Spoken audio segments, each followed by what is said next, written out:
அன்றைக்கி ஒரு அம்மா சொல்லிச்சு பாருங்க, சாட்சி சொல்லும்போது, ஒரு சக விசுவாசி சிக்காயிட்டாங்க. அவங்க பெரிய ஹாஸ்பிட்டலில் போய் ட்ரீட்மெண்ட் பார்த்துக்கிட்டு இருக்கிறாங்க. அப்போ சொல்கிறாங்க, நமக்கெல்லாம் அப்படிப்பட்ட வியாதி வந்தால் அவ்வளோ பெரிய ஹாஸ்பிட்டல்லாம் போய் பார்க்க முடியுமா? அவங்கள்ட்ட வசதி இருக்குது, பணம் இருக்குது, பெரிய பெரிய ஹாஸ்பிட்டலில் போய் ட்ரீட்மெண்ட் பார்த்து நல்லா இருக்கிறாங்க அப்படின்னு. இந்த அம்மாவுக்கு பாருங்கள், எது ஆசீர்வாதம்னே தெரியல. வியாதி வந்துட்டு போய் பெரிய ஹாஸ்பிட்டலில் ட்ரீட்மெண்ட் பார்க்கறது தான் ஆசீர்வாதம் நினைக்குது. ஆனால் இந்த அம்மாவுக்கு எந்த வியாதியுமே இல்லை, அது ஆசீர்வாதம் தெரியல பாருங்க. அல்லேலூயா. நிறைய பேருக்கு இப்படிப்பட்ட அறிவு இல்லை பாருங்க. ஏமா ஏதோ ஒரு பெரிய வியாதி வந்து பெரிய ஹாஸ்பிட்டலில் போய் பார்க்கறது தான் ஆசீர்வாதமா? அல்லது கர்த்தர் எந்த வியாதியுமே வராமல் எந்த பெரிய தொந்தரவுமே இல்லாமல் ஆரோக்கியமாக ஒன்று வச்சிருக்கிறாரு, அது ஆசீர்வாதமா? எது ஆசீர்வாதம்?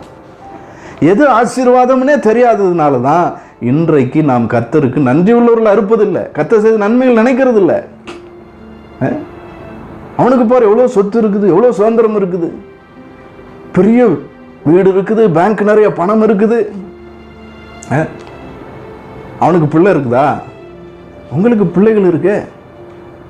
எது ஆசீர்வாதம்? நிறைய சொத்து சுதந்திரம் வச்சுக்கிட்டு அநேகருக்கு பிள்ளைகள் இல்லைங்க. வேதம் சொல்லுகிறது, பிள்ளைகள் கர்த்தரால் வரும் சுதந்திரம், கர்ப்பத்தின் கனி அவரால் உண்டாகிற பலன். அந்த பலனும் ஆசீர்வாதமும் உங்களிடத்தில் இருக்குது, அவங்கள்ட்ட இருக்கா? அது ஆசீர்வாதமாக நீங்கள் பார்க்கலையா?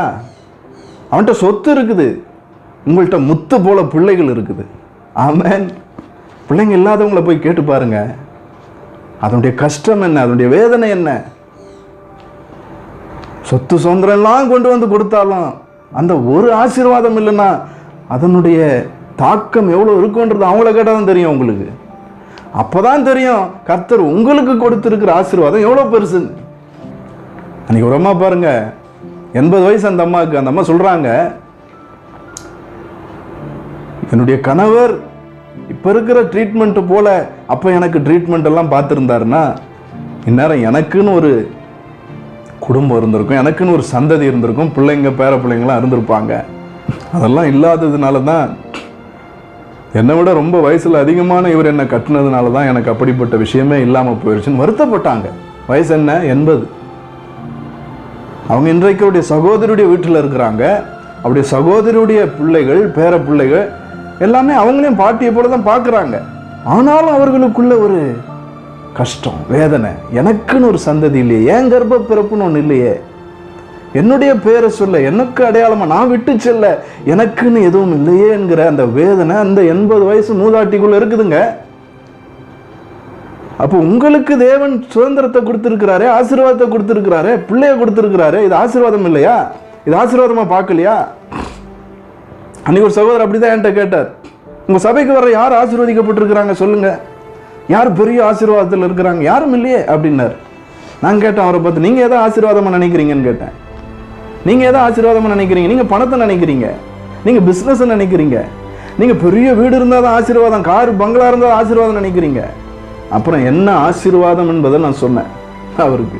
பிள்ளைகள் கர்த்தரால் ஒரு சுதந்திரம், அது ஒரு ஆசீர்வாதம். அது இல்லாதது கிட்ட போய் கேட்டு பாருங்க, அது எவ்வளோ பெரிய ஆசீர்வாதம்ன்றதை அவங்க சொல்லுவாங்க. நிறைய பேருடைய மைண்ட் அதுதான், இல்லாதது மேலேயே நினைப்பு. அப்போ என்கிட்ட வாழ்க்கையில் ஆசீர்வாதம் இல்லை அப்படின்னு யோசிச்சு பாருங்க. மனைவி ஒரு ஆசீர்வாதங்க. புத்தியுள்ள மனைவி கர்த்தர் அருளும் ஈவு. குணசாலியான ஸ்திரீயை கண்டுபிடிப்பவன் யார்?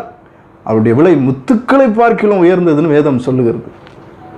பணக்கார பொண்ணை கட்டினாதான் ஆசீர்வாதம் நினைக்கிறாங்க நிறைய பேர். ஏன்னா சொத்து இருக்குது, வசதி வரும், நாளைக்கு எல்லாம் வரும், கவனிப்பாங்க, பார்ப்பாங்க.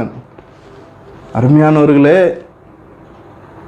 நிறைய சொத்து இருந்து குணம் இல்லைன்னா என்ன பண்ணுவீங்க? ஒரே ஒரு மருமகளால் சிதறி போன குடும்பங்க எத்தனை தெரியுமா? ஒரே ஒரு மனைவியால் குடும்ப சமாதானமே கெட்டு போய் சிதறடிக்கப்பட்ட குடும்பங்கள் எத்தனை தெரியுமா உங்களுக்கு? அன்னைக்கு ஒருத்தர் சொல்றாரு, ஒரு வசதியான பெண்ணை திருமணம் செய்த அந்த குடும்பத்தில் சேர்ந்த ஒருத்தர் சொல்றார், அந்த பிள்ளை 11 மணிக்கு எழுந்திரிக்குமா பாருங்க, 10-11 மணிக்கு எழுந்திரிக்கும், வீட்டில் எந்த வேலையும் செய்யாது. பொறுத்து பொறுத்து பார்த்தாங்க, இன்னைக்கு மாறும் நாளைக்கு மாறும், மாறுறது போல தெரியல. அவங்க வீட்டுக்கு ஃபோன் பண்ணாங்க, ஃபோன் பண்ணி கேட்குறாங்க, என்னம்மா உங்கள் பொண்ணு இப்படி பண்ணது, எந்த வேலையும் செய்ய மாட்டேங்குது, வீட்டுக்காருக்கும் செய்ய மாட்டேங்குது, வீட்டுக்கும் செய்ய மாட்டேங்குது, என்னதான் வசதியாக வளர்ந்தா கூட என்ன, 11 மணிக்கு எழுந்திருப்பாங்க அப்படின்னு கேட்கும்போது அவங்க அப்பா ஒரே வார்த்தை சொன்னார், என் பொண்ணு ரொம்ப வசதியாக நான் வளர்த்துட்டேன், வேணா 2 வேலைக்காரங்களை வேணா அனுப்புகிறேன், சம்பளம் நான் கொடுத்துட்றேன்னாராம். என்னது, என் பொண்ணு அப்படித்தான், 2 வேலைக்காரங்களை அனுப்புகிறேன், அவங்க எல்லா வேலையும் பார்த்துக்குவாங்க, அதனால் அவள் எப்போ சரியாகட்டனாராம். இதுக்கு என்ன சொல்லுவீங்க? அருமையானவர்களே, வசதியாக இருந்து குணசாலியா இல்லைன்னா என்ன பண்ணுவீங்க? ஆனால் உங்களுக்கு அற்புதமான ஒரு மருமகளை தந்திருக்கிறாரு, அற்புதமான ஒரு மனைவியை தந்திருக்கிறாரு, உங்கள் குடும்பத்தை கட்டி எழுப்பி கொண்டிருக்கிறது, இதெல்லாம் ஆசீர்வாதமா நீங்க பார்க்கலையா? 1000 சொத்து சுதந்திரம் இந்த மனைவி சரியில்லைன்னா எப்படிங்க? இந்த வாழ்க்கை சந்தோஷமா இருக்குமா? அந்த குடும்பம் சந்தோஷமா இருக்குமா? நிம்மதி இருக்குமா? வீட்டுக்கு வர முடியுமா? இதெல்லாம் ஒரு ஆசீர்வாதமா நீங்க பார்க்கலையா? அப்ப நன்றி உள்ளவர்களா கர்த்தருக்கு இருக்கிறதுக்கு எவ்வளவு இருக்கு பாருங்க. சிலர் நிறைய சொத்து இல்லை, பணம் இல்லை அப்படின்னு நினைக்கிறாங்க.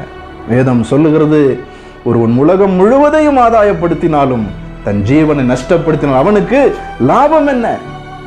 என்ன லாபம்? சொத்து சுதந்திரம், ஊருக்கு ஒரு வீடு, எல்லா இடத்துலையும் ப்ராப்பர்ட்டி இருந்து என்னங்க பிரயோஜனம்? ரட்சிப்பு இருக்கா? ரட்சிப்பு இருக்கா? அந்த ரட்சிப்பை உங்களுக்கு தந்திருக்கிறாரு, உங்களுக்கு தந்திருக்கிறாரு. வேதம் 2 விஷயத்தை தான் விலையேற பெற்றதுன்னு பைபிள் சொல்லுது. என்னது? ஒன்று இயேசு கிறிஸ்துவின் ரத்தம், இன்னொன்று விலையேற பெற்ற ரட்சிப்பு. அல்லேலூயா. இந்த 2ம் கர்த்தர் உங்களுக்கு கொடுத்திருக்கிறார். அவருடைய விலையேற பெற்ற ரத்தத்தை சிந்தி விலையேற பெற்ற ரட்சிப்பை உங்களுக்கு கொடுத்திருக்கிறார். இது இதை விட பெரிய ஆசீர்வாதம் என்னங்க இருக்கு உலகத்துல? என்ன இருக்கு நான் கேட்கிறேன்? கர்த்தருக்கு நன்றி உள்ளவர்களா இருக்கிறதுக்கு இது ஒண்ணு போதாதா? எப்படிப்பட்ட ரட்சிப்பை நமக்கு தந்திருக்கிறார். இன்றைக்கு நான் மரித்தாலும் என்னுடைய நித்தியத்தை தேவனோடு கழிப்பேன். எனக்கு அப்படிப்பட்ட ஒரு பெரிய நம்பிக்கை இருக்குது.